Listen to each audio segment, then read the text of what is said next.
Second ഇയേഴ്സിൻ്റെയോ third ഇയേഴ്സിൻ്റെ എന്തൊക്കെയോ പരിപാടികളാണ്. നമ്മളെന്നിട്ട് ഈ മലയൊക്കെ ഇങ്ങനെ ഓടി കയറുവാണ്. എനിക്കങ്ങനെ ഓൺ വോയിസിൽ വീഡിയോ എടുത്തത് ശീലമില്ല കേട്ടോ. അതുകൊണ്ടാണ് ഞാൻ ഇതിങ്ങനെ സെപ്പറേറ്റ് വോയിസ് കൊടുക്കുന്നത്. പിന്നെ ഇത് നമ്മുടെ രണ്ട് സാറുമാരാണ് കേട്ടോ, മൈക്കിൾ സാറും അരുൺ സാറും. ഞാൻ കോളേജൊക്കെ ഒന്ന് പരിചയപ്പെട്ട് ഒന്ന് പൊരുത്തപ്പെട്ട് വരുന്നുണ്ട് കേട്ടോ. അതുകൊണ്ട് ഓരോരുത്തരുടെ പേരിങ്ങനെ പഠിച്ചുകൊണ്ടിരിക്കുവാണ് പതിയെ.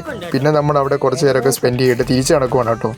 നമ്മുടെ PG ബാച്ചാണ് ഈ ഫ്രണ്ടിൽ പോകുന്നത്. പിന്നെ നമ്മളിവിടെ നിന്ന് കൊണ്ടുപോയ കപ്പയും എല്ലാം കഴിച്ചിട്ട് തിരിച്ച് പൊന്തമ്പുഴ കവല വന്നിട്ട് ഒരു കൂട്ടുകാരൻ അശ്വന്തിൻ്റെ വീട് ഇവിടെ കണ്ടാണ് കേട്ടോ. പക്ഷേ അവൻ എന്നോട് കാണാമെന്നൊക്കെ പറഞ്ഞിട്ട് കാണാൻ ഞങ്ങൾക്ക് പറ്റിയില്ല. സാരമില്ല, വേറൊരു ദിവസം പോകാമല്ലോ. പിന്നെ കണ്ട നമ്മുടെ വീണ്ടും എരുമേലി വന്നിട്ടുണ്ട്. വന്ന വഴി തന്നെ തിരിച്ച് നമ്മുടെ കോളേജിലെത്തി. പിന്നെ ഞങ്ങൾ ഇവിടുന്ന് നേരെ പോയത് പാത്രം കഴുകാൻ വേണ്ടിയാണ് കേട്ടോ. പിന്നെ കുറച്ച് പണിയൊക്കെ ഉണ്ടായിരുന്നു അവിടെ. അതൊക്കെ ചെയ്ത് കഴിഞ്ഞിട്ട് ഞങ്ങൾ തിരിച്ചിറങ്ങിയിട്ടുണ്ട്. ടീച്ചർമാരുടെയൊക്കെ വണ്ടികളാണ് അവിടെ കിടക്കുന്നത് കേട്ടോ. എല്ലാം കഴിഞ്ഞ് ഞങ്ങളങ്ങനെ കോളേജിൽ നിന്ന് ഇറങ്ങാൻ പോവാണ്. ഫുഡൊക്കെ അത്യാവശ്യം എനിക്ക് വയറ് നിറയാത്തതുകൊണ്ട് ഞങ്ങൾ വീണ്ടും പോയി ഫുഡ് കഴിച്ചു കേട്ടോ. പിന്നെ അതാണ്ട് പേട്ടക്കവലെത്തി. ഇനി നേരെ ഇവിടുന്ന് നമ്മുടെ ചെമ്മലമറ്റത്തേക്ക്. അപ്പോൾ നിങ്ങൾക്ക് വീഡിയോ ഇഷ്ടപ്പെട്ടെന്ന് കരുതുന്നു. ഞാൻ ആദ്യം പറഞ്ഞ പോലെ കുറച്ചൊക്കെ ക്രിഞ്ചൊക്കെയാണ്. അപ്പോൾ ഓക്കെ ഗൈസ്, ബൈ.